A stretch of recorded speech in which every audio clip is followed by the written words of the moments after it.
Bonjour, donc je suis avec Philippe Rajon qui est responsable de ce grand salon des rencontres de l'Orme, bien sûr que tout le monde connaît, surtout nos auditeurs, puisque c'est la 24e édition.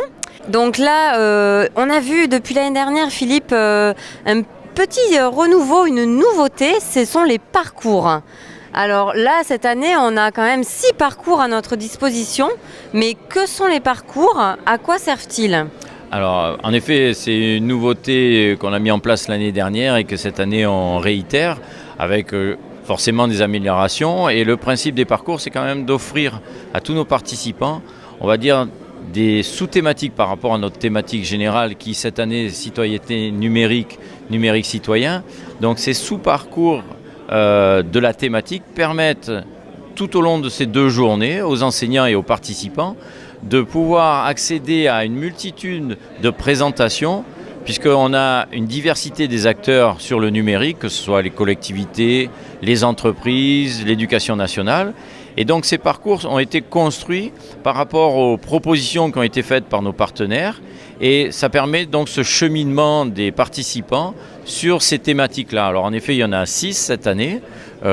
C'est déjà pas mal, on va dire, parce que la constitution pour trouver ces thématiques liées au sujet des rencontres de l'Orme, c'est pas simple. Il faut arriver à trouver vraiment une adéquation entre les propositions qui sont faites par nos partenaires et après notre thématique. Donc cette année, on est assez fiers de proposer ces 6 parcours à l'ensemble de nos participants. Bonjour Catherine. Donc vous vous êtes inscrite ici aux rencontres de l'Orme sur le parcours Développer l'esprit critique avec les médias et l'information. Alors déjà, pourquoi vous êtes-vous inscrit? Qu'est-ce que vous venez rechercher sur ce parcours qui dure toute la journée, je crois? Oui, donc bonjour. Je me suis inscrite sur ce parcours parce que mes élèves de première éco sont réellement intéressés par le fait de devenir journaliste. Et je trouve que développer l'esprit critique par rapport aux médias aujourd'hui, c'est important. Ils ont beaucoup accès aux fake news et relever l'idée qu'il faut absolument vérifier ces informations avant de les transmettre, c'était important. Je voulais voir comment ça se fait en classe. Et grâce à ce parcours, je pense que je vais avoir d'autres moyens pour l'année prochaine pour davantage développer l'esprit critique de mes élèves.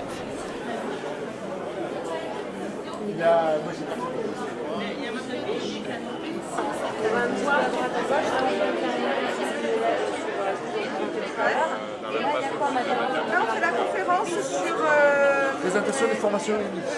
Moi, donc, en tant que professeur documentaliste, c'est très important pour moi de me tenir au courant des avancées technologiques, des derniers logiciels et applications qui permettent aux enseignants de pouvoir vraiment travailler sur l'éducation aux médias et à l'information avec les élèves de manière pertinente et de manière accessible pour les élèves. Donc c'est pour ça que je suis là aujourd'hui, pour me tenir vraiment au courant des avancées technologiques et échanger avec des collègues sur les usages de ces logiciels.